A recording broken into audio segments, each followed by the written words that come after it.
Bienvenue dans la matrescence, vous écoutez l'épisode numéro 14.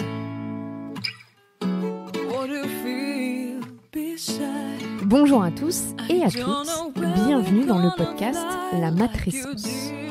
La matrescence, c'est la contraction du mot maternité et adolescence pour expliquer la naissance d'une mère. Et si vous voulez en savoir plus, il suffit d'écouter le premier épisode. Dans ce podcast, on parle du postpartum, du 4e trimestre, de la joie d'être parent, mais de ses difficultés aussi. Bref, on parle de la vie. La matrescence met en avant des femmes et des hommes qui racontent, expliquent et donnent une autre définition à la parentalité, loin de l'image lisse et parfois filtrée aperçue sur les réseaux sociaux.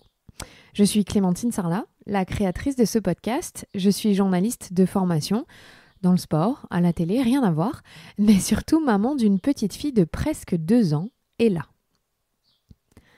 Avec ce podcast, j'ai voulu mettre des mots sur le vécu des femmes, notamment autour de la maternité. La matrescence transforme la vie des mères, des pères, mais surtout des familles dans leur ensemble, alors parlons-en. Ici, pas de tabou, je vous propose une conversation intime, pleine de rire, d'émotions et d'informations. Lorsqu'on conçoit ses premiers enfants, on imagine rarement devoir se séparer et reconstruire sa vie. Pourtant, les séparations de couple deviennent de plus en plus fréquentes. Si les histoires d'amour s'arrêtent, l'éducation des enfants, elle, continue. Aujourd'hui, un peu plus de 10% des enfants vivent dans des familles recomposées. C'est 1,7 million d'enfants concernés, selon une étude de l'INSEE datant de 2017. Comment trouver l'équilibre avec son ex ? C'est déjà une première question très difficile. Alors quand vient s'ajouter dans l'équation les enfants de son nouveau partenaire, tout est à réapprendre. Céline est maman de 2 garçons qu'elle a eus avec son premier mari. Après une séparation, elle rencontre David qui lui a 3 garçons. Si vous suivez bien, ça fait 5 garçons. C'est le coup de foudre et au bout d'1 an, ils décident d'emménager tous ensemble. Mais parce qu'ils sont un petit peu fous et surtout très amoureux, Céline et David décident de faire un dernier enfant ensemble, comme le trait d'union de leur famille.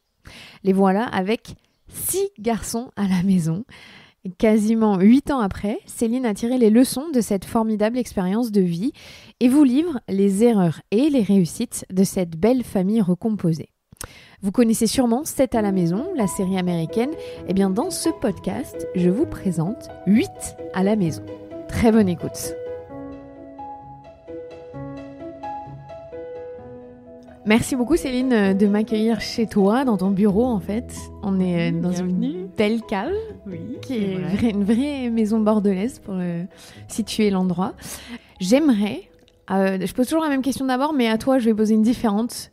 Vu la physionomie de ta famille, j'aimerais que tu m'expliques et que tu décrives ta famille, puisque vous êtes 8 à la maison. Oui, alors je ne sais pas si on peut l'appeler la famille, parce que moi je l'appelle une famille, mais certains l'appelleront une tribu, une famille recomposée. Il y a toujours certaines susceptibilités qu'il faut préserver.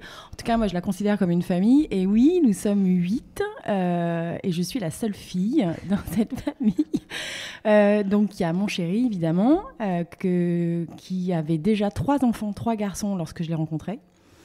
3 super garçons et moi, évidemment 2, mes 2 chéris, est venue compléter cette jolie tribu. Et elle a été complétée par un bébé qui s'appelle Com et qui a 3 ans et demi aujourd'hui. Donc voilà, cette tribu incroyable et pleine de vie. Voilà. Et alors les âges, ça va de 18 ? Ouais, on fait 18 ans demain pour le plus grand et le plus petit a 3 ans et demi. Alors, j'ai 18 ans, ensuite j'ai 16 et demi, parce que ça compte. Ensuite, on a 15, 14 et bientôt 11. Voilà. Donc, ils se suivent, ils ne sont pas tous du même âge, donc ça, c'est plutôt bien. Et puis, ils sont mélangés, c'est-à-dire que c'est 1 sur 2. Ça se mélange, ouais, c'est plutôt bien. Et ensuite, il y a eu Com. Et ensuite, il y a eu Com. C'est vraiment le bébé de la famille. Ouais, c'est plus que, c'est quasiment le trait d'union non, c'est pas le quasiment, c'est le trait d'union de cette famille. Il est né et tout est devenu plus clair. Donc le thème du podcast, c'est la matrescence, c'est le fait de devenir mère. Ouais. Est-ce que tu considères que tu es devenue mère 6 fois ? Ou vraiment il y a une différenciation parce que ce ne sont pas tes enfants? Oui, alors tout de suite, je te réponds non, absolument pas. Et sincèrement, si tu m'avais posé la question, peut-être ne serait-ce que 2 mois avant ma rencontre avec David, j'avais déjà donc 2 magnifiques enfants. Je pense que j'avais fait déjà le deuil d'avoir un autre enfant, puisque j'étais en train de me séparer. Lorsque j'ai rencontré les enfants de David, à aucun moment donné, je me suis dit ce sont de nouveaux enfants dont il va falloir que je m'occupe. Pas du tout. C'est un peu un package. Tu rencontres le chéri et il a 3 enfants, mais ce ne sont pas tes enfants.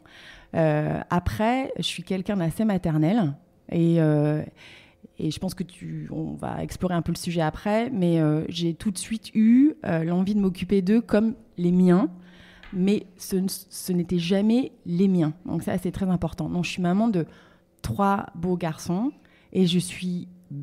Alors, c'est horrible ce nom. Je suis belle-mère ou belle-maman de 3 autres garçons. Mais voilà, ils sont liés à mon cœur, mais ce ne sont... Ils ne viennent pas de mon corps. Ils ont une maman qui est importante et que je respecte. Voilà. Quand on s'est rencontrés, j'ai beaucoup aimé ce que tu m'as dit. Tu disais que les familles recomposées, c'est le défi du 21e siècle.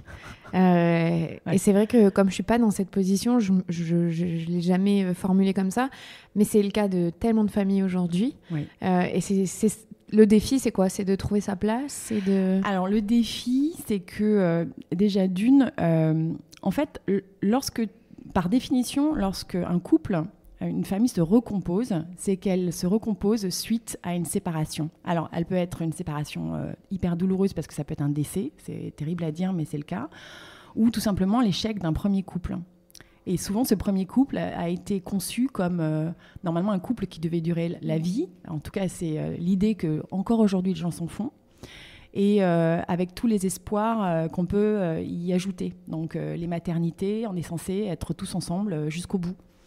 Et ça, en fait, on l'oublie souvent lorsqu'on se remet en couple. C'est-à-dire que cette, entre guillemets, famille qui se recompose, elle se recompose sur une base qui est très compliquée, forcément, puisqu'il y a eu des déceptions, il y a eu des douleurs, il y a eu des désappointements. Et donc nous-mêmes, nous avons besoin de les gérer nous-mêmes. Notre nouveau conjoint, notre nouvelle chérie a besoin de les gérer aussi, mais il y a aussi des enfants qui ont besoin de les gérer eux-mêmes, donc chacun a son histoire. Et ensuite, il y a les ex qui ont aussi leurs histoires avec leurs nouvelles histoires. Sans compter les familles, ça fait beaucoup. Donc finalement, nous, on essaie, parce qu'on est cette nouvelle génération qui se disons, faut peut-être pas rester en couple si ça va pas. Hein, donc le bonheur passe aussi par le bonheur général des enfants passe aussi par le bonheur personnel. Donc c'est aussi très douloureux, souvent de se séparer, mais au final pour être plus heureux. Et lorsque on se remet en couple, on n'imagine pas de suite qu'il va falloir en fait gérer toute cette peut-être tristesse ou ce passif et qu'il va falloir le transformer en quelque chose de beau. Et voilà, donc je dis que c'est le défi du siècle parce qu'on n'a pas de clé. Voilà, encore. Voilà, j'ai quelques idées, mais bon. On va en parler, c'est bien. et justement, quand tu as rencontré ton mari, David, ouais. Ça t'a fait peur de te dire il a déjà 3 garçons? Alors, pas du tout, parce que je suis assez...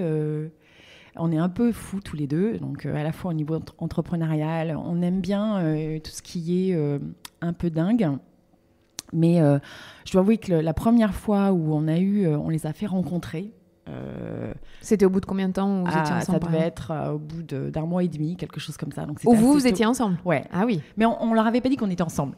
Je leur avais dit on va aller rencontrer des copains. On voulait juste voir si, je sais pas, on s'est dit on va tester, voir si au moins le feeling passe entre eux. Et ils étaient petits, je crois que le plus grand devait avoir 9 ans.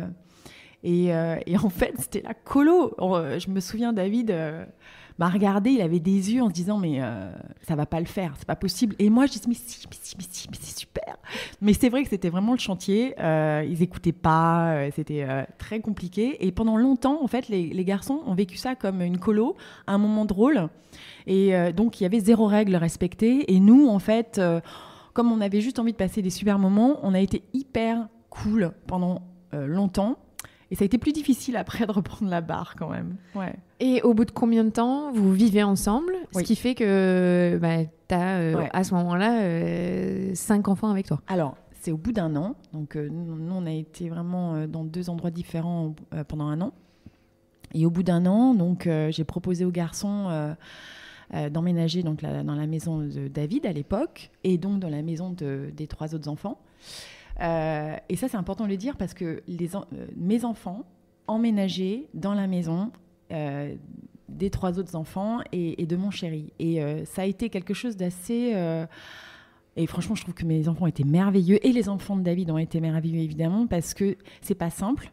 Donc, les miens ont emménagé au départ dans la chambre d'amis où ils avaient 2 lits. J'avais mis 2 lits.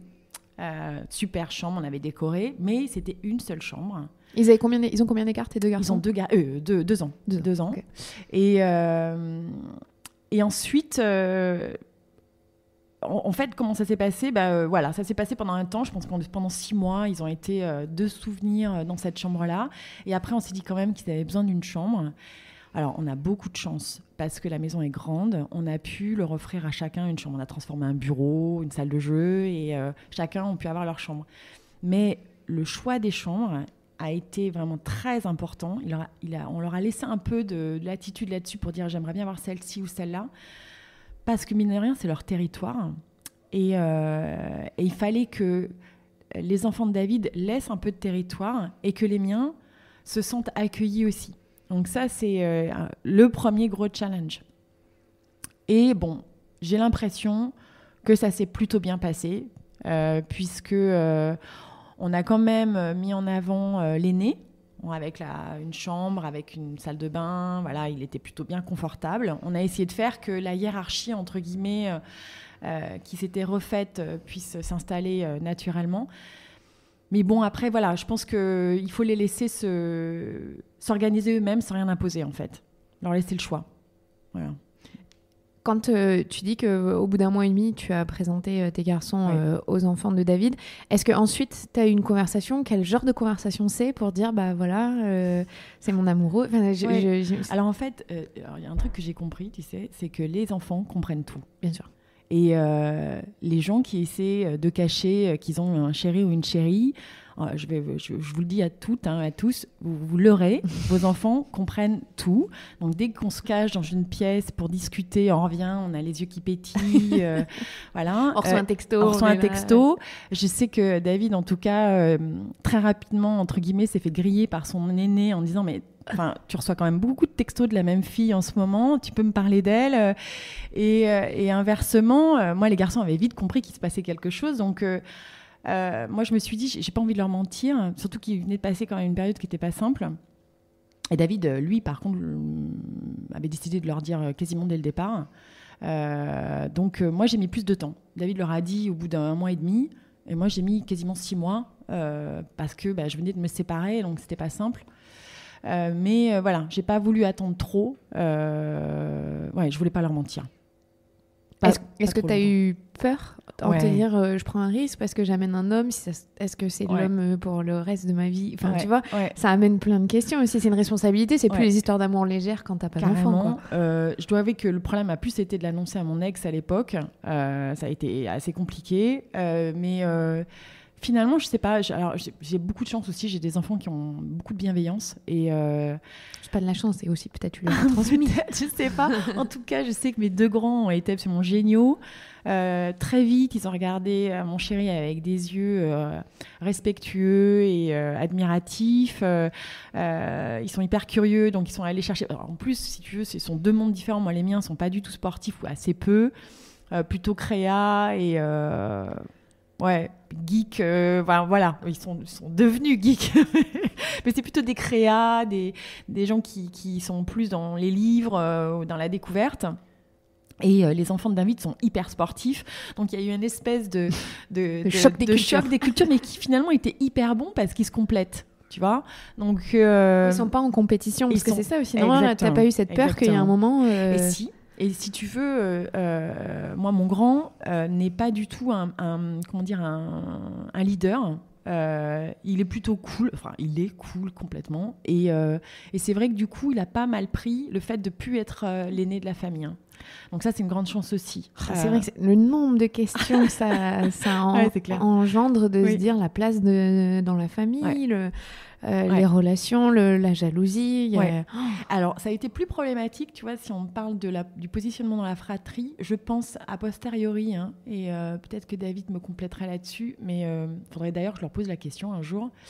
Mais je pense que ça a été plus compliqué pour ceux qui étaient les petits derniers, en fait. Les petits derniers, parce que d'un seul coup, ils n'étaient plus vraiment les petits derniers. Et quand on est le petit dernier, on est forcément un peu plus le chouchou. C'est pas qu'on est plus chouchou, mais un peu plus materné, protégé. Et puis surtout, a priori, on est moins sur eux en termes d'éducation. On est moins stressé. Et du coup, peut-être que cette relation, surtout quand on divorce, j'imagine qu'on se rapproche un peu plus. Ils l'ont peut-être perdu. Ça a été souvent un peu ma grande frayeur et mon inquiétude. Comme toute maman, j'imagine, ou comme tout papa. Mais ça les a fait grandir aussi. Voilà, ça c'est sûr.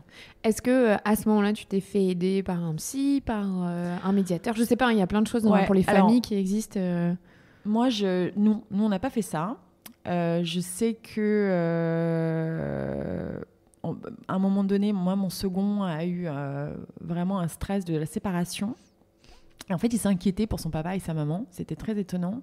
Il avait une grande frayeur qu'il nous arrive quelque chose. Et donc, le fait d'être séparé à plus de 3 mètres de moi, il était en stress total. Et 3 mètres de son papa, c'était pareil. Et c'est compliqué quand tu es en garde alternée. Exactement. Alors, ça ne se passait pas...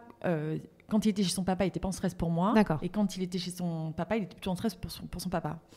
Alors, je ne sais pas d'où ça vient. En tout cas, on a fait quelques séances auprès d'une pédopsie. Ça s'est super bien passé. Il a vraiment digéré la chose. Et non, ça c'est plutôt... On a géré tout seul. Tant mieux. Je ne sais pas si on a... non. C'était quoi le plus difficile au début ? Alors, moi, si tu veux, j'ai l'impression que j'ai fait pas mal d'erreurs au début en voulant bien faire. J'ai pas trouvé ça difficile, si tu veux. Alors, si, dans l'organisation, parce que d'un seul coup, les courses... tu multiplies par le nombre de personnes. Les lessives, c'est la même chose. D'un seul coup, quand tu te déplaces à 2 voitures. Les vacances, c'est compliqué à organiser. Enfin, voilà. Ce que finalement... il y a 2 choses. La partie gestion des enfants, où là, je pense que j'ai fait quelques erreurs au départ parce que j'ai voulu ne pas faire de différence entre les enfants, pensant bien faire. Et en fait, je pense que c'est la première erreur. C'est que, par définition, ils sont différents. Ce ne sont pas vos enfants, donc nous ne sommes pas évidemment nous ne réagissons pas de la même façon naturellement envers nos enfants par rapport aux enfants des autres, même si on les adore, qu'on les aime, c'est comme ça, c'est naturel. Et donc au début j'ai voulu m'assurer qu'ils aient les mêmes le même socle culturel, éducatif. Je voulais qu'ils mangent aussi bien, leur apporter le confort, le réconfort, les soigner, les apaiser. Et en fait, je me suis rendu compte qu'ils le refusaient inconsciemment, et ce qui était normal parce que quelque part, j'empiétais sur le rôle de leur maman quand elle n'était pas là. Et je ne comprenais pas au début. Je me disais, mais pourquoi ils ne goûtent pas ce que je fais ? Pourquoi ils refusent telle activité ou autre ? Et finalement, j'ai compris que c'était normal, c'était leur façon à eux de s'exprimer. Et aujourd'hui, aujourd'hui, ça fait quand même quelques temps que j'ai pris ce recul. J'ai décidé de ne pas le prendre personnellement. J'ai décidé de me dire, il l'exprime comme ça. Et s'il accepte des choses de ma part, tant mieux. S'il ne les accepte pas, tant pis, c'est pas grave. N'en fais pas une affaire personnelle. On avance. Et puis, mais je suis pas tombée dans le travers non plus d'être la bonne copine. C'est-à-dire que on est leur belle-maman, voilà, une personne qui s'occupe d'eux, qui doit s'occuper d'eux parce qu'un enfant a besoin de se sentir entouré, oui. Voilà. Mais ne pas ni être la bonne copine ni être la maman. Voilà. Donc ça, c'est peut-être les premières erreurs et Mais les c'est premières dur. difficultés. Ouais. En vrai. Parce qu'au début, tu as aussi envie de gagner leur confiance, leur amour et leur montrer que ils peuvent compter sur toi. Donc, en fait, moi, en tout cas, ils m'ont testé. C'est très rigolo. J'ai une anecdote, mais alors, je lui en veux pas du tout et je trouve ça même hyper drôle a posteriori. Je sais que le second de David, quand il m'a rencontré, ça faisait quelques temps qu'il avait compris qu'on était ensemble. Il y avait des amis et il me regarde et il me dit, toi, t'es mi-blonde, mi-brune. Il me dit, écoute, papa, il a eu des rousses, il a eu des blondes. Là, moi, ça dure à peu près 1 mois à 2 mois. Toi, je te donne, parce que t'es un peu plus jolie que les autres, je te donne 2 mois à 3 mois, max. Je l'ai regardé. Il est quel âge ? À l'époque, je crois qu'il devait avoir 8 ans. Et j'ai regardé, je lui ai dit, mais écoute, c'est bien. Je vais essayer de faire 2 mois. Ce serait super. Qu'est-ce que t'en penses ? Et en fait, c'est ça. C'est-à-dire qu'il vous teste. Moi, je me souviens qu'il me disait, tu sais, ma maman, elle est plus jolie que toi. Elle est plus intelligente que toi. Et je lui disais, mais oui, mais t'as raison. Et je lui dis, mais ta maman, elle est forcément... bien sûr qu'elle est plus jolie. Bien sûr que c'est la plus belle, la plus intelligente.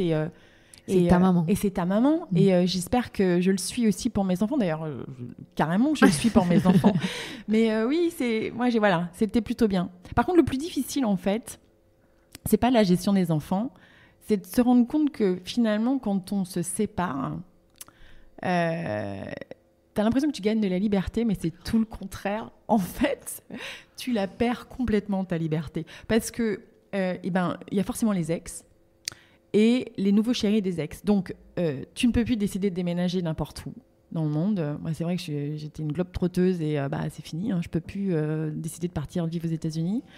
Les vacances sont organisées autour des disponibilités des ex et des nouveaux chéris des ex et de l'ex des nouveaux chéris des ex. Donc, tu vois, maintenant, tu as 5 échelons et donc ta vie est conditionnée autour de ça. Donc, tu veux dire, ton ex-mari, si sa nouvelle compagne, elle a aussi un ex et qu'il y a un nombre de gars, familles. Exactement. Donc, d'un seul coup, tu deviens tributaire de l'organisation. Donc, c'est absolument dingue. Donc ça, c'est une chose que j'ai apprise. Et ce qui est une dernière chose en termes d'organisation, c'est de se dire, finalement, c'est pas grave si je les ai pas aux grandes dates. Donc, c'est pas grave si je les ai pas à Noël. C'est pas grave si je les ai pas aux anniversaires. C'est dur de faire le deuil de ça ? C'est dur au début. Au début, c'est dur parce que moi, je suis en plus hyper attachée à ces fêtes de famille qui sont pour moi les socles du rythme de la vie, quoi. Et au début, je me disais, oh là là, c'est vraiment trop compliqué. Et puis finalement, t'apprends à relativiser. Moi, j'ai beaucoup appris. David m'a beaucoup aidé là-dessus. Il m'a dit, tu sais, c'est pas grave. Il me dit, c'est pas grave, si on les a pas, on les aura demain. Ou si on doit fêter Noël à Pâques, on fêtera Noël à Pâques, c'est pas grave. Mais au moins, on les aura pour nous à ce moment-là. Voilà. Peut-être que ça a été ça le plus difficile, en fait. Et alors, au niveau organisation, parce que je sais que vous êtes, comme tu disais, c'est d'un coup des enjeux familiaux énormes.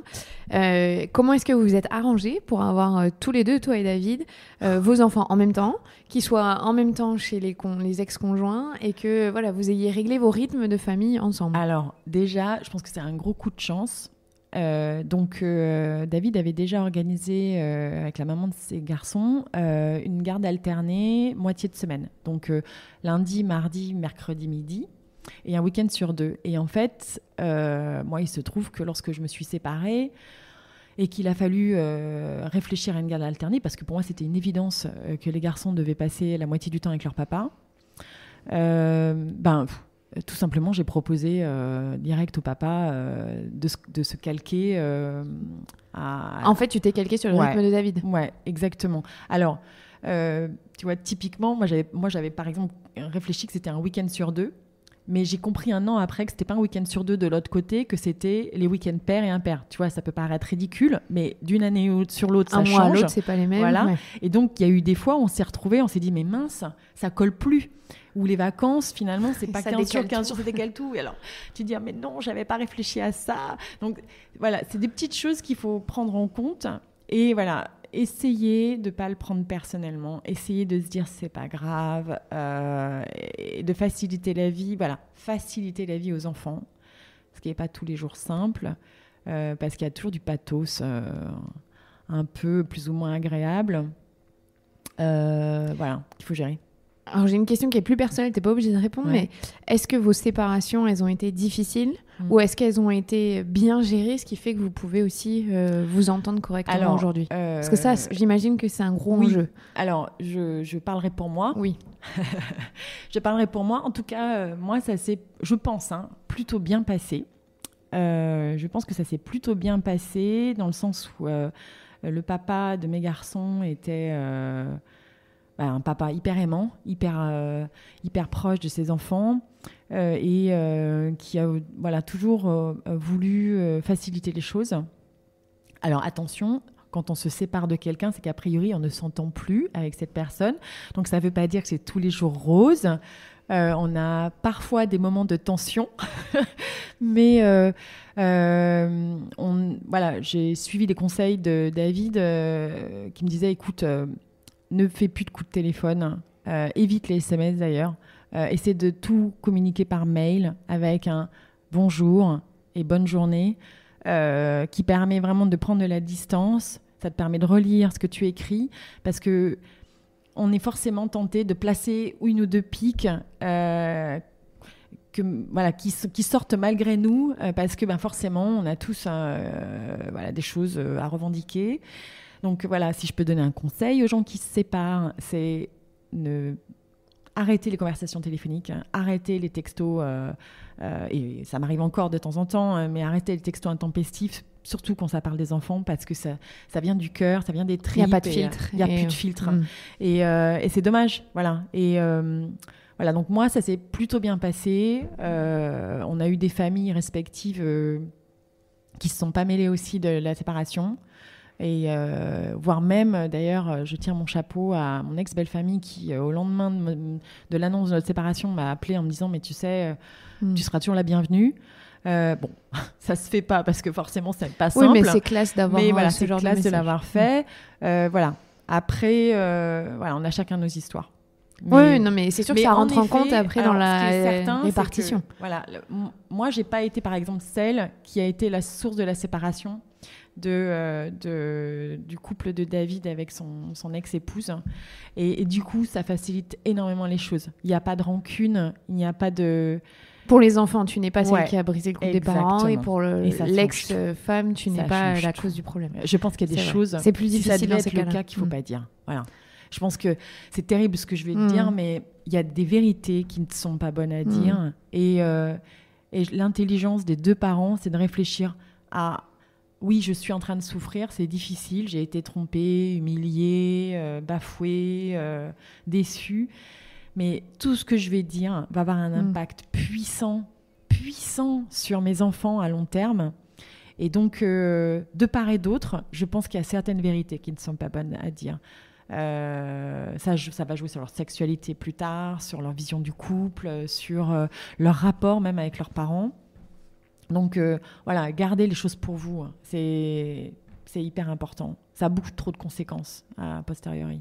Ah, mais c'est hyper intéressant ce que tu dis. Enfin, je pense qu'on ne se pose pas ces questions dans ces termes-là à ce moment-là parce qu'il y a trop de sentiments qui rentrent en compte. Et en tant que maman, est-ce que ça a été difficile pour toi de dire je me sépare, ça a un coût, ça veut dire que mes enfants, je ne les vois pas une semaine sur deux? Tu sais que là, je vais avouer quelque chose. J'ai mis très longtemps à prendre ma décision en fait, de séparation. Et je n'ai pas dormi en fait, pendant toute cette période de réflexion. Je ne dormais pas. Parce que je sentais que mon ex-mari était malheureux. Moi, je l'étais. Que je le rendais malheureux. Et moi, je me disais, mais est-ce que je vais être capable de ne plus voir mes enfants tous les jours ? Et je me souviens avoir des cauchemars, de me réveiller en me disant mais c'est pas possible. Et en plus, ils n'étaient pas très grands, quoi.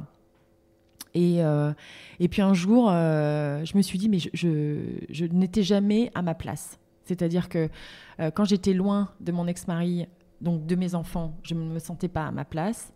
Et quand j'étais avec mon ex-mari et mes enfants, je ne me sentais pas à ma place non plus. Et donc, tu vis à côté tu vis pas ta vie, quoi. T'es pas aligné. T'es pas aligné. Et à un moment donné, je me suis dit, bon ben voilà, ok. Alors que pourtant, c'était mon rêve de petite fille. La seule chose que je rêvais, c'était pas des grandes carrières ou autres. La seule chose que je rêvais, c'était être maman et avoir une maison. Tu vois, c'était quand même assez simple. Et là, j'étais donc sur le point d'abandonner une magnifique maison qu'on avait construite ensemble, que j'avais dessinée, que j'avais réfléchie, et construite aussi de mes mains avec lui. Et j'abandonnais aussi une famille, mais j'étais plus heureuse et lui était pas heureux.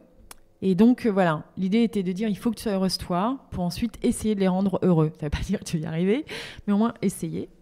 Et puis je me souviens d'avoir revu mon ex-mari, je crois que ça doit être genre 8 mois après notre séparation. On était chez l'avocat et franchement, il resplendissait. Il avait la patate, bronzé, il était redevenu en forme.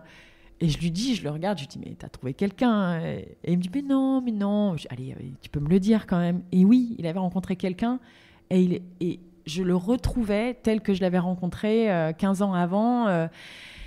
Et j'étais contente pour lui. Et je sais que je lui dis un truc à ce moment-là qui n'a pas forcément plu. Je dis, tu sais, regarde, je pense qu'on a bien fait quand même. Voilà. Et aujourd'hui, bon... ça t'a enlevé de la culpabilité un peu aussi. Alors, ouais, c'est horrible, c'est un peu égoïste. Non, mais, mais oui, mais tu vois, là, par exemple, il s'est remarié et j'ai l'impression qu'ils sont très heureux.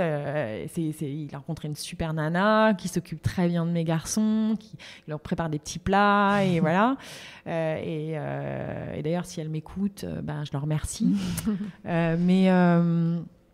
Parce que forcément, elle s'occupe de mes enfants la moitié du temps. Parce que c'est ça aussi, tu prends le risque de ne plus voir tes enfants une semaine sur deux et qu'il y ait une autre femme, ou homme, peu importe, vienne s'occuper de tes enfants. C'est fou. Moi, c'est quelque chose, au contraire, qui me rassure. Ah, qu'il y ait quelqu'un d'autre. Ouais. Alors, c'est pas que j'ai pas confiance en mon ex-mari, non, c'est que, si tu veux... Ça fait un équilibre. Ouais, et puis, expliquer à mes enfants que c'est pas parce qu'une séparation se fait que c'est la fin et que la vie continue.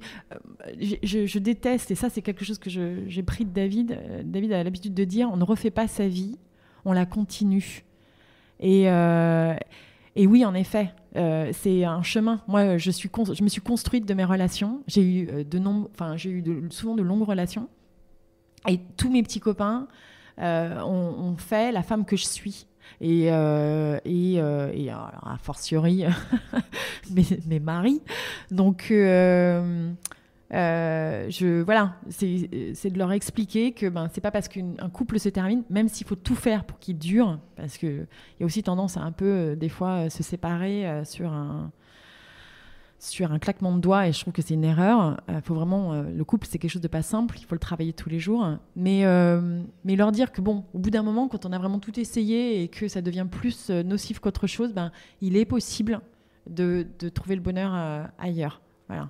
Et ça ne veut pas dire que tu n'aimes plus tes enfants, parce que j'imagine c'est une inquiétude aussi des enfants. Ouais. Ok, papa, maman se séparent, qu'est-ce que ça veut dire de la famille, de nous?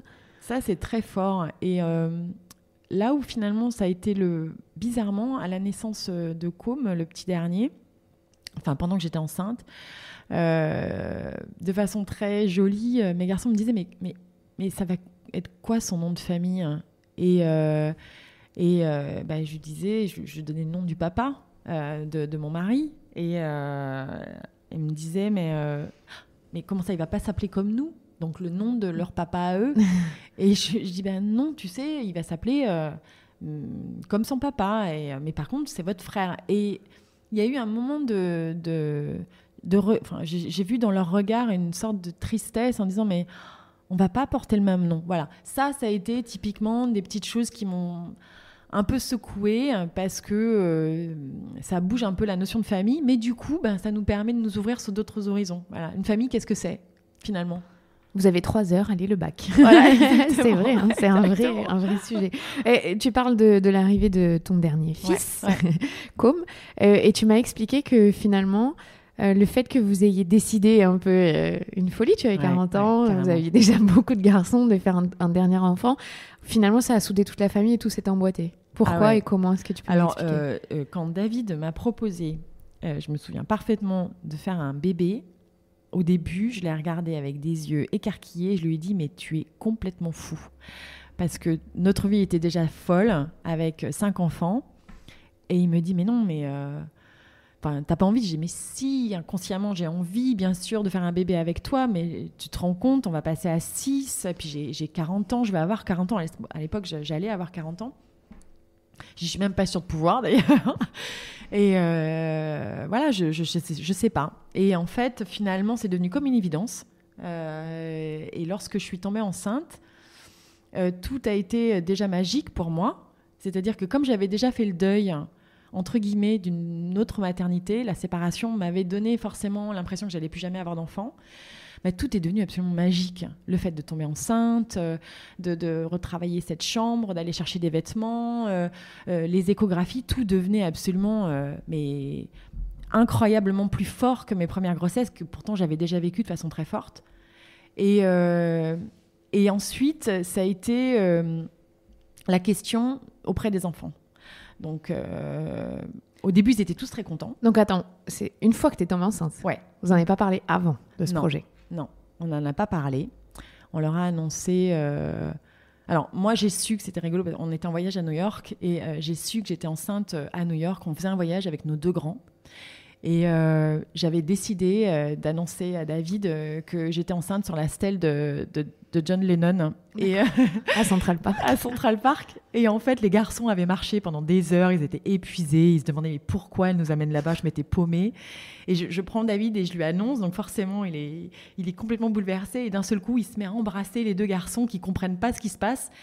Et on s'était dit, on ne leur dit rien parce qu'on veut leur annoncer à tous en même temps. Voilà. Et quand on leur a annoncé, ils étaient tous vraiment hyper heureux. Et après... Mais attends, du coup, les 2 grands, ils n'ont pas compris? Oui, ils n'ont pas compris. D'accord, ils n'ont pas compris. Nos parents étaient hyper en stress il y a encore 5 minutes. Et là, d'un seul coup, ils n'arrêtent pas de nous embrasser, passer la main dans les cheveux, me faire des câlins. Donc, vous avez réussi à garder ce secret. Ouais. Et donc, on leur a annoncé tous ensemble. Et les réactions n'ont pas été la même pour tous. Donc, il y a eu certaines réactions qui me disaient mais ça va pas être notre petit frère, des inquiétudes, mais tu sais finalement il y a peut-être des chances que tu l'aies pas, t'as 40 ans, c'est pas sûr que ce bébé arrive. C'était très fort, assez douloureux d'ailleurs pour moi à vivre parce que quand on est enceinte, on est plein d'inquiétudes sans compter qu'un de mes enfants avait eu de gros soucis de santé qui était lié à un bug génétique, donc on avait potentiellement un risque que ça se reproduise.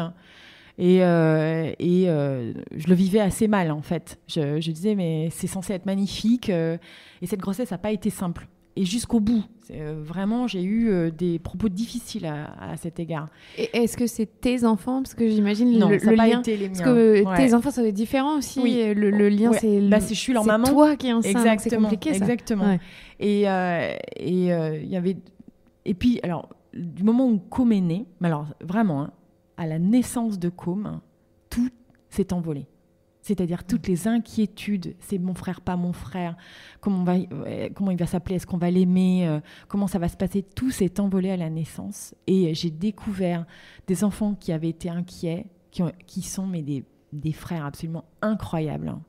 J'ai un cas qui est le second de David, qui pour le coup était très dubitatif de cette grossesse. Il s'inquiétait, il me regardait un peu en chien de... Enfin, il était pas à l'aise, pardon. Et du jour où il est né, c'est devenu un frère, mais exemplaire. C'est-à-dire qu'il a Com à côté de lui et il ne le lâche pas. Il est toujours en train de s'occuper de lui, il lui apprend et tout un tas de choses. Et voilà, c'est devenu, je sais pas, sa deuxième moitié. Il y a quelque chose, il y a une relation fusionnelle qui s'est créée. Et nous, on a vraiment senti le trait d'union. À partir du moment où Com est né, il n'y avait plus aucune inquiétude de séparation potentielle. On devenait d'un seul coup quelque chose, même si on devait un jour se séparer, on resterait quelque chose. On resterait une tribu, on resterait... C'est ce que David leur dit, on dit, peu importe ce qui se passe, mais on sera toujours connectés. Maintenant que Com est là, que vous le vouliez ou non, il y aura toujours une relation. Mais c'est vrai que ça, on n'y pense pas. Mais une fois que tes enfants, ils ont déjà connu une séparation, le fait que tu te mettes avec quelqu'un d'autre, ils savent que c'est possible. Que c'est possible. Parce que c'est vrai que logiquement, on est assez naïf et innocent petit. On se dit que nos parents, c'est la vie. On ne peut pas avoir cette réalité en tête. Là, ils l'ont. Donc c'est vrai que... C'est une inquiétude pour eux. Ah ouais, ça doit... C'est une inquiétude constante. Toi, on avait parlé d'un chien, de prendre un chien. Et la première question est, oui, mais si on prend un chien, si vous vous séparez, qui c'est qui le garde ? Et on disait, mais ok, c'est pas prévu qu'on se sépare de suite quand même. Mais c'est des questions qui se posent tous les jours. Ouais. Pas tous les jours, mais régulièrement. Ouais. Alors, et sinon, dans le quotidien, qu'est-ce que ça change pour toi d'avoir 6 enfants à la maison ? Ça change tout. Allez, t'en as 6, 3 jours par semaine, et après t'en as 1. Ouais. Alors qu'est-ce T'as l'impression que c'est change ? trop facile, non, quand t'en as un ? Ouais, écoute, on a 2 machines à laver, 2 sèche-linges. Qu'est-ce que ça change ? Alors, ça sont de vraies questions parce que je pense que, et j'en ai discuté avec pas mal de personnes qui sont en famille recomposée dans ma situation, c'est évidemment la gestion du quotidien qui est le plus difficile parce que déjà, nous, on n'a pas forcément les mêmes règles éducatives. Hein. Donc, règles éducatives, ça veut dire quoi ? Ça veut dire, est-ce que tu tolères que les chaussures traînent dans l'entrée ? Est-ce que tu tolères que les devoirs soient faits après avoir joué à la PlayStation ? Est-ce que tu tolères qu'on mange du coca, boive du coca, mange des gâteaux à longueur de temps ? C'est plein de petites choses qui paraissent tellement futiles au départ d'une relation, mais qui finalement ne vont pas correspondre à ta vision des choses et créer une sorte d'accumulation négative qui fait que tout devient difficile. Parce que finalement, l'organisation au quotidien, c'est pas le plus dur. On se partage les tâches. Et bon, voilà, c'est une question d'organisation. Il faut être beaucoup plus organisé. Ça, c'est une évidence. Même si tu ne t'organises pas aussi facilement qu'une famille nombreuse qui l'est naturellement. C'est-à-dire que quand tu as 6 enfants, je l'imagine, si tu as 6 enfants naturellement, je veux dire, c'est toi qui les as faits, tu t'organises petit à petit et les enfants s'organisent d'eux-mêmes. D'accord ? Quand d'un seul coup, tu deviens une famille recomposée, c'est d'un seul coup qu'il faut que tu changes toutes les habitudes. Par contre, les problématiques éducatives et quotidiennes, ça, tu ne le sens pas venir. Et c'est insidieux. Je sais pas, moi, par exemple, le repassage, est-ce qu'on plie les affaires, pas les affaires, qu'est-ce qui se passe le dimanche, est-ce qu'on a un rituel, voilà. Tout ça, c'est des petites choses qu'il faut vite mettre en place parce que ça peut te déstabiliser et te créer beaucoup de tristesse et de rancœur. Donc, voilà, un conseil que je donne, c'est vite créer un socle. Alors, tu es forcément obligé de faire plein de concessions, mais créer un socle minimum du type on met la table, on débarrasse, on aide à faire les courses ou les débarrasser et on ne laisse pas traîner les affaires. Et le respect, tu vois, typiquement politesse, respect. On va dire que ça peut être le socle. Et autour de ça, eh bien, chacun fait ce qu'il peut avec les enfants. Ils sont tous différents, ils ont tous une individualité qui leur est propre. Et donc, on ne peut pas faire une ligne éducative identique pour tous parce qu'ils sont déjà pas tous les enfants des mêmes personnes et qu'ils ont leur propre éducation chez leurs autres parents. Et donc, l'idée, c'est de faire, nous, on a un socle, on va essayer de s'y tenir. Et tant pis, on est obligé de faire des concessions sur l'esprit que tu avais au départ de l'éducation que tu avais envie de donner à tes enfants. Et alors justement, c'est quoi les concessions ? Typiquement, une qui te vient à l'esprit que tu as dû faire et est-ce que tu es en accord avec ou vraiment tu l'as subi ? Alors tu vois, j'aime beaucoup la nourriture et tu vois, par exemple sur mon blog, j'essaie au maximum d'introduire des aliments, par exemple des gâteaux faits maison, des recettes faites maison, avec une conscience plutôt saine, mais tout en se faisant plaisir, parce que moi je suis une gourmande. Donc forcément, l'arrivée du coca tous les jours à la maison, des bonbons, des chips, des McDo... Au début, c'est compliqué. Et surtout, tu vois tes enfants qui prennent ce pli. Ça détend. Mais oui, parce que tu peux pas leur dire, toi tu peux pas, mais eux ils peuvent. Voilà, donc ça c'est pas simple. Voilà, ça c'est typiquement quelque chose sur lequel j'ai demandé des efforts à mon chéri. Je lui ai dit s'il te plaît, est-ce qu'on peut au moins éviter qu'il y ait du coca tous les jours à la maison? Est-ce qu'on peut éviter ces petites choses là? C'est des petits combats mais qui doivent te difficiles. Ouais, difficiles. Ou tu vois la PlayStation, il y a un jeu, je crois que ça s'appelle alors comment ça s'appelle bref, c'est un jeu de guerre qui est absolument affreux. Et je me souviens que le petit dernier Call of Duty, voilà, était devant à 9 ou 10 ans. Et pourquoi? Parce qu'il y avait les grands qui étaient devant.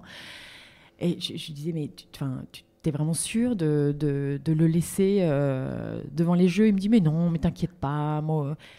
Et ça, tu vois, typiquement, c'était des choses sur lesquelles je pouvais pas admettre que mon petit garçon puisse être devant. Donc j'étais forcément contrainte d'intervenir auprès des grands en leur disant bon, on arrête là, la play, vous jouerez plus tard. Ça peut créer des petites tensions. Voilà. Je te donne des exemples et je pourrais t'en donner 1000, quoi. Ouais, mais une accumulation de tout ça, faut travailler sur soi quand même. Il faut que le couple soit fort. Ah ouais, c'est clair. Non, mais c'est vrai. Et qu'on se le redise souvent. C'est pas une histoire d'amour simple en fait que t'es engageant. Tu ramènes tous tes bagages. Donc, je pense que c'est moins instinctif un couple qui se recompose plutôt qu'une première famille. Parce que déjà, tu es plus vieux, tu sais déjà un peu plus ce que tu souhaites. Et puis, tu es obligé de composer avec les enfants de chacun. Tu es obligé de... C'est pas des concessions, c'est obligé de réfléchir, d'être plus en conscience sur chaque chose. De dire, est-ce que ça, c'est finalement grave? Est-ce que ça a vraiment de l'importance? Respirer, ça, c'est des choses que j'essaie de faire au quotidien, de pas trop le prendre pour soi. Il faut être un peu plus mûr, je pense. Parce qu'avec ta famille de 6 enfants, une famille recomposée, comme on dit, tu as quand même 3 couches d'éducation différentes. Ouais. Les 2 grands, les 2 tiens et le vôtre. C'est ça. Donc, les 3 différentes strates font qu'ils ne sont pas du tout élevés. Non. De la même manière, alors que vous vivez sous le même toit. Ouais. Et on va dire que c'est déjà compliqué. Je vais t'avouer quelque chose, ils prennent pas le meilleur, forcément. Surtout quand ils arrivent à l'adolescence. Non, c'est pas vrai. Après, c'est normal aussi. C'est une forme. Et si nos enfants nous écoutent, non, vous êtes des enfants parfaits, je vous aime et vous n'avez aucun défaut, je vous assure. Non, forcément, la période adolescente est difficile et ce sont des périodes compliquées à gérer. Et je sais que lorsqu'ils sont à l'extérieur, ils sont très bien considérés. On me dit mais vos enfants sont super bien élevés. Mais à la maison, c'est Hiroshima parfois. Hiroshima. Le lien d'attachement, c'est normal. Voilà. Et j'ai une question assez bête, mais on dit facilement je t'aime à nos enfants. Ouais. Comment est-ce que tu montres l'amour que tu peux avoir pour tes beaux enfants, pour les 3 garçons de David? Alors, j'ai des petits mots gentils aussi. Alors maintenant plus parce qu'ils sont grands, mais typiquement, j'allais tous les soirs les embrasser pour leur dire bonne nuit. J'ai même lu des histoires aux plus petits. Quand ils étaient malades, je m'occupais d'eux. Je les ai amenés à leurs activités. Pour leurs anniversaires, je me suis décarcassée aussi fort que j'ai pu le faire pour les miens, en essayant de faire qu'ils soient vraiment heureux. J'essaie de les embrasser. Je suis très tactile, ils le sont peut-être un peu moins. Alors, je les embrasse. Alors, ils n'apprécient pas forcément, mais et des fois, je leur dis, mais de toute façon, que tu le veuilles ou non, je t'aime, quoi. Voilà. C'est plus difficile quand ils viennent adolescents, forcément, mais j'espère qu'ils le savent. Hein. Voilà. J'espère qu'ils le savent. Et des fois, je leur dis, tu sais, t'as pas de bol, mais t'es le fils de mon chéri et t'es le frère de mon fils. Donc, ça fait beaucoup. Ça fait beaucoup, quoi. Voilà. T'es obligé de m'avoir dans ton entourage et je t'aime et c'est comme ça, quoi. Je sais qu'une fois, quand on discutait, tu m'as raconté qu'il était difficile aussi pour toi de te positionner parfois quand les enfants de David pouvaient critiquer leur père, parce que c'est ce qu'on fait facilement avec nos parents, de dire bah oui, mais c'est l'homme que j'aime aussi, donc je suis à l'écoute. Mais alors c'est très intéressant ce que tu dis, parce que ça fait partie des premières erreurs que j'ai faites. C'est-à-dire que j'ai pas compris au début certaines remontrances que les enfants pouvaient avoir envers leur papa, qui étaient plutôt radicales, et finalement que je respecte beaucoup a posteriori, parce que c'est des choses qu'ils n'arrivent pas à dire ou ils essaient d'exprimer autre chose parce qu'un enfant, il a ses moyens à lui et les exprimer, ses émotions, il a du mal forcément à les exprimer, ils ne savent pas les gérer. Et moi, je voyais donc 3 enfants qui étaient en pleine colère, souvent envers leur papa. Et je me disais, mais pourtant, il fait tout. Enfin, j'ai l'impression qu'il fait tout pour vous. Et je leur dis, mais pourquoi vous dites ça ? Et ils me regardaient en me disant, mais tu comprends pas, tu sais pas. Et je pense que j'aurais dû plus me poser à ce moment-là et leur dire, ok, vas-y, explique, c'est quoi le souci ? Ok, juste me poser, essayer de comprendre. Parce que forcément, le début de ma relation, on est hyper passionné, on voit l'autre comme le Dieu arrivé sur Terre. Et en fait, petit à petit, on est obligé d'apprendre à avoir un autre visage de son compagnon ou de sa compagne, avec ses défauts, avec son passé, qui n'est pas forcément toujours simple. Et le nôtre, on se regarde, c'est notre miroir. Et au début, on n'a peut-être pas envie de le voir aussi. Donc, moi, en tout cas, j'ai appris à aimer mon mari avec ses défauts, ses qualités. Il a peu de défauts, il a beaucoup de qualités, mais des défauts qu'il a, des fois, il en a des forts. Et voilà, donc j'aurais peut-être dû plus écouter au début les enfants, ça c'est sûr. Oui, pouvoir leur dire je suis là, je comprends. Ouais, je comprends. Ce que et peut-être même à la limite, je t'écoute. T'as peut-être pas envie que je comprenne d'ailleurs, parce que je suis la chérie de ton mari. Mais je t'écoute, je suis là. Ouais. On a beaucoup parlé des difficultés, de tout ce que ça engendre, mais les meilleurs aspects, c'est quoi ? À part que tu as des babysitters à t'apporter. Oui, alors déjà, moi j'avais toujours eu l'idée de famille, d'une famille vivante, avec plein d'échanges. Et là, pour le coup, je suis servie. C'est-à-dire qu'il y a toujours, on s'ennuie jamais. Donc ça, c'est plutôt génial. Mes enfants ont beaucoup appris des autres enfants. Et j'ai l'impression que c'est un mélange de cultures qu'on n'aurait jamais eu si on ne s'était pas rencontrés.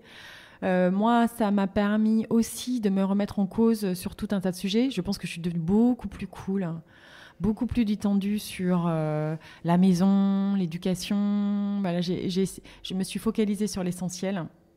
En tout cas, j'essaie. Ma maison est moins parfaite. J'aime les jolies choses, les belles décorations. Mais j'ai abandonné l'idée que la maison devait être super propre tout le temps, hyper rangée, c'est fini. C'est pas Instagram, quoi. Non, ça c'est clair. Et puis après, qu'est-ce que c'est ? C'est des voyages dingues où quand tu te promènes dans la rue, les gens se mettent à compter les enfants qui te suivent. Et te regardent en te disant, mais comment vous faites ? Et là, il y a quand même un petit sentiment de fierté, quand même. Finalement, on fait quelque chose de juste incroyable. On gère.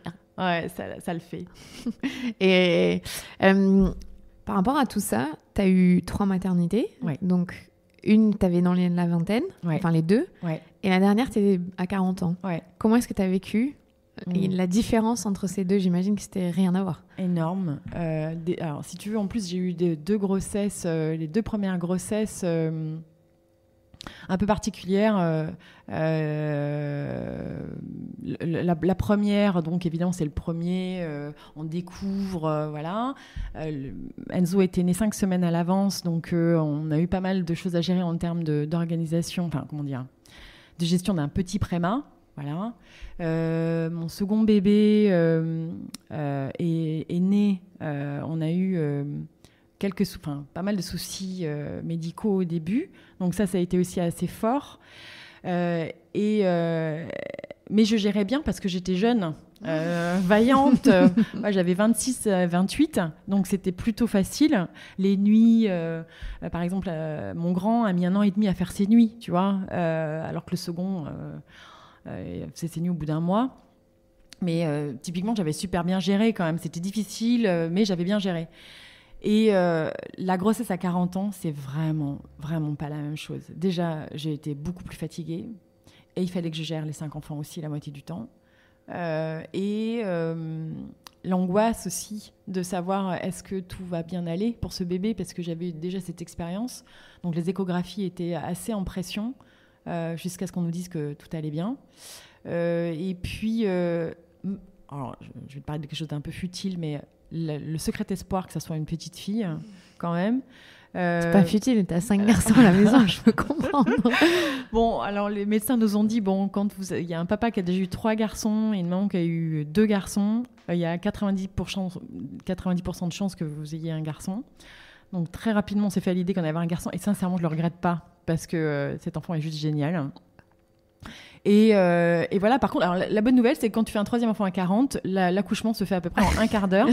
Donc voilà, ça c'était plutôt bien. Et cet enfant est un miracle parce qu'il est, il est d'une simplicité. Je pense aussi parce que je suis devenue beaucoup plus patiente et calme. Mais il a tout de suite très bien dormi, il mange de tout, il est fun, il est drôle.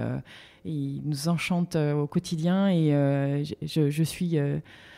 je le dis, c'est une très grande chance pour moi d'avoir eu ce bébé qui vient compléter cette famille, qui enchante mes enfants et qui nous enchante tous les jours. C'est un bonus incroyable de la vie auquel je ne m'attendais plus. Il a 3 ans, c'est ça ? 3 ans et 4 mois. Et du haut de son regard de 3 ans et quelques, de voir ses grands frères, tout ça, qu'est-ce que il le verbalise, il comprend qu'il y a un moment dans la semaine, ses frères, ils vont ailleurs. Parce que c'est aussi à gérer pour lui, ça doit être... Bon, c'est sa normalité, mais quand même. Il le verbalise pas, mais par contre, il le gère. Je sais que quand ses frères partent d'un seul coup, il a eu un moment où tout de suite, il vient se rapprocher de nous, faire plus de câlins, parce que forcément, de 8, on passe à 3. Et la maison est grande en plus, donc il a besoin de se sentir, je pense, rassuré. Mais ça va, il gère assez bien. On parle des grands frères. Et on a grand frère Sacha, grand frère Enzo, grand frère Teilo. Il a ses moments. Et puis surtout, c'est une grande chance parce qu'à tour de rôle, il s'occupe de lui. Donc dès qu'il y en a un qui est fatigué de s'occuper de lui, il le file à son frère et il lui apprend autre chose. Non, c'est génial. Sincèrement, c'est génial. Donc finalement, élever le 6e... oui, c'est un enfant sauvage, cet enfant. Limite, je ne le pousse plus. C'est-à-dire, je ne pousse pas. Je lui dis, prends ton temps. Je ne suis pas pressée. Là, tu sais que c'est vraiment le dernier. C'est le dernier. Donc, s'il a envie de dormir avec moi, avec nous, mais viens. La prochaine fois qu'il y aura peut-être un bébé dans le lit, ça sera quand je serai grand-mère. Donc, j'en profite, mais tellement. Et son papa aussi, on le regarde avec des yeux de bienveillance et surtout chaque chose qu'il fait pour nous est un exploit, est un miracle. C'est un bonheur. Mais c'est vrai qu'une première maternité, on peut subir parce qu'on se prend tellement une claque dans la gueule parce que tout est nouveau, parce que ta vie d'avant ne sera plus jamais la même et tu l'avais pas forcément anticipé. Alors que là, pour toi, votre 6e, en tout, c'est de se dire waouh, celui-là, on le vit de manière que plus positive, quoi. Carrément. Et puis surtout, on relativise. Toutes les petites choses, typiquement là, il a été propre, il y a complètement propre. D'ailleurs, c'est devenu d'un coup, il y a à peu près 4 mois. Donc, il avait un peu plus de 3 ans, mais je ne l'ai pas du tout poussé. Je sentais qu'il avait fait une tentative il y a 6 mois, 1 an, où il avait commencé, mais comme à la crèche, il n'était pas prêt, je ne l'ai pas poussé. Je lui ai dit, mais on a le temps, t'inquiète pas, chérie. Et du jour au lendemain, il a décidé qu'il était prêt. Et voilà, donc il n'y a pas eu de stress. L'alimentation, c'est la même chose. Je me sens plutôt détendue et j'espère qu'il va garder ce sourire et cette énergie et cette confiance en lui. Voilà, c'est peut-être ça, en fait. J'ai l'impression qu'avec le temps, on est capable de plus leur donner confiance en eux parce qu'on est moins sur eux. On est moins... Vas-y, fais. Je t'accompagne, je suis juste là derrière toi, en fait. Je suis juste un support. Je suis pas là à te montrer ce qu'il faut faire, mais je t'accompagne. C'est chouette. Ouais, c'est top. Faites des bébés après 40 ans. Même si vous en avez déjà 5, allez-y. Déjà arrivé jusqu'à 5, je vous tire mon chapeau. J'ai une dernière question qui est très pratique. Oui. Si tu as des exemples ou des astuces, financièrement, comment est-ce qu'on s'organise quand on a une famille déjà de 6, parce que c'est un coût, mais surtout que quand c'est pas tes enfants, c'est les enfants de l'autre, c'est les tiens, c'est pas... Comment... Pour moi, c'est un vrai sujet. Déjà, c'est un sujet quand on a un enfant tout court. Ouais. Voilà. C'est un vrai sujet. Nous, ce qu'on a fait, c'est que... déjà, on s'est décidé sur un... C'est moi qui gère les dépenses du ménage. Donc, on se donne un budget et c'est moi qui le gère. Voilà. Wow, déjà, vous êtes organisé. Oui, c'est ça. Donc, il y a un montant qu'on s'alloue, mais c'est moi qui ai la carte et je fais les dépenses du quotidien. Donc, pendant très longtemps, alors maintenant qu'ils sont ados, c'est un peu plus compliqué, mais pendant très longtemps, c'est moi qui allais faire le shopping pour les vêtements. Oui, donc c'est comme ça qu'on s'organisait. Maintenant qu'ils sont ados, je pense qu'ils apprécient beaucoup quand c'est leur papa qui part prendre sa carte bleue et à leur offrir leurs chaussures, leurs vêtements, leurs petites choses à eux, qu'ils vont choisir eux-mêmes. Et puis bon, c'est quand même la loose, que ce soit la belle-mère qui a cherché ses habits aussi. Pourtant, je le dis à tout le monde, tu es très stylée quand même. Je devrais être fière. Mais ouais, non, c'est comme ça qu'on s'organise. C'est un vrai sujet. Hein, et les courses sur... Voilà, donc toi, tu gères. Mais déjà, je trouve que c'est intéressant de dire que vous avez défini quelque chose avant, qu'il y a une personne à signer, peu importe homme-femme, hein, mais qu'au moins c'est défini. Mais c'est pas simple, tu vois. Parce que c'est des sommes... Enfin, voilà, il y a juste beaucoup de monde, donc c'est des grosses sommes. C'est des grosses sommes. Déjà, je pense qu'il y a une vraie... Alors, déjà, il y a une gestion entre les ex, qui est un vrai sujet. Certains décident d'avoir un compte encore joint, ce que je trouve plutôt malin. Parce que, entre parents, en gros. Entre parents, ce qui permet, par exemple, chacun met de l'argent sur le compte et toutes les dépenses, donc un voyage scolaire, la cantine ou autre, toutes les dépenses sont liées, qui sont liées aux enfants, viennent de ce compte-là. D'autres non. Non, mais c'est vrai que c'est pas bête si tu t'entends bien avec ton ex de dire les livres, exactement. Je sais pas. Alors que tu t'entendes bien ou pas, parce que finalement c'est quelque chose d'assez clair et simple, c'est-à-dire que on sait combien chacun a mis sur le compte et on sait quelles dépenses sortent de ce compte. C'est juste que l'argent, ça peut être très problématique pour n'importe quelle relation.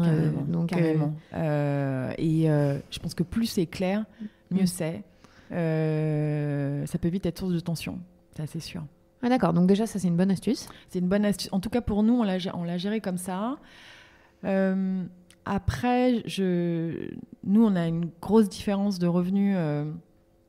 Au début, parce que maintenant on est entrepreneurs tous les deux, mais David, quand je l'ai rencontré, avait une grosse différence de revenus par rapport à moi, il gagnait très bien sa vie.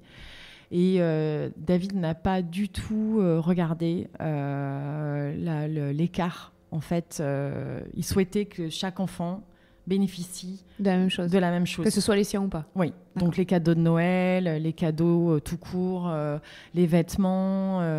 Il a participé à toutes les sorties. Il a été juste incroyable. J'imagine que quand les budgets sont pas les mêmes et qu'il y a une gestion déjà bien séparée des comptes, ça peut poser des problèmes. Je pense qu'il est important que les enfants soient traités de la même manière au sein d'une fratrie, une famille recomposée, parce que sinon c'est affreux, quoi. Lui, il a le droit d'avoir les nouvelles baskets, mais toi, tu peux pas. C'est ça, c'est terrible. Donc ça, déjà, c'est difficile. C'est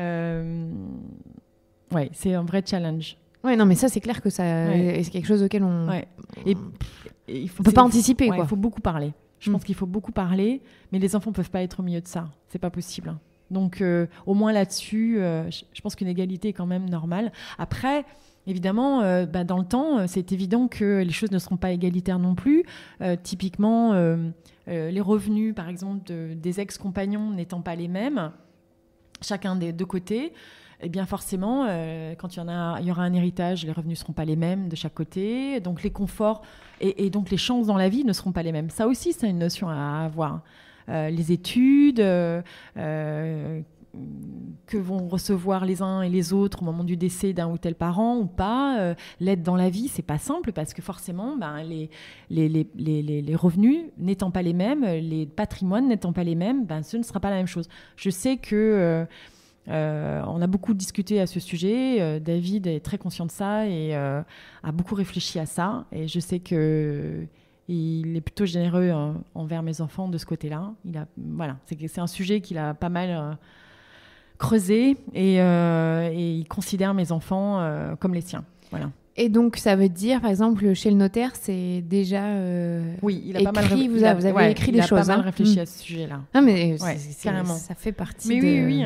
Et moi, je suis en adéquation avec ça. Parce que là, ils sont grands, il va avoir 18 ans, Ouais. donc il va se lancer dans la vie. Donc c'est Oui. vrai qu'il y a ça aussi après. Ouais. Si vous devez financer 6 appartes pour C'est clairement, mais tu sais que Ou c'est 6 c'est un écoles de sujet je sais très pas quoi. actuel. Tu vois, on se dit, les études, c'est un gros budget. Qu'est-ce qu'on fait? Qu'est-ce qu'ils vont faire? Où est-ce qu'ils vont vivre? Je sais que l'un de nos grands va partir l'année prochaine à l'étranger. Donc, ouais, c'est un vrai sujet, le budget. Et une... On va- Et une dernière question. Est-ce que pas t'anticipes, mais t'as un peu peur de se dire la maison elle va devenir de plus en plus vide parce qu'ils vont commencer à partir? Ouais, Est-ce qu'il y a une petite nostalgie que tu Alors, ressens? on essaie d'être plutôt filou parce que on réfléchit à comment faire qu'ils vont rester au maximum à la maison. Donc, on est en train de réfléchir à déménager pour pouvoir les accueillir dans un endroit qui va plus leur plaire. On se dit, finalement, s'ils partent à l'étranger, mettons, dans une autre ville, de quelle manière ils iront plus vite chez nous? Non, on a envie de les avoir le maximum du temps à la maison. On est déjà en train d'accueillir, tu vois, les chéris aussi. Ça, c'est... Donc souvent on se retrouve 10 à table, mais oui, non, j'ai pas très envie qu'ils partent en fait. Non, restez à la maison les enfants s'il vous plaît. C'est pas grave, Com n'a que 3 ans. Voilà, Tu as un peu de temps.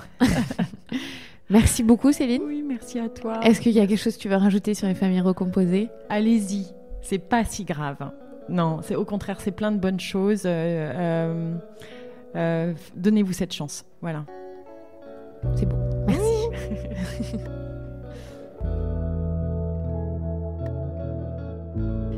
Merci d'avoir écouté ce 14e épisode de la matrescence. Si vous découvrez juste ce podcast, vous avez plein de thèmes à découvrir, notamment la langue des signes, la charge mentale, le fait d'être dans un couple homoparental, c'était le dernier épisode, le numéro 13. Vous avez aussi le témoignage d'un papa, vous avez celui d'une maman qui a perdu sa maman. Bref, vous avez plein de thèmes qui sont déjà abordés, alors n'hésitez pas à revenir en arrière et à écouter depuis le début. N'hésitez pas aussi à en parler autour de vous, à toujours laisser des commentaires sur les réseaux sociaux ou sur l'application sur laquelle vous écoutez, à mettre 5 étoiles, ça aide vraiment ce podcast à se faire connaître.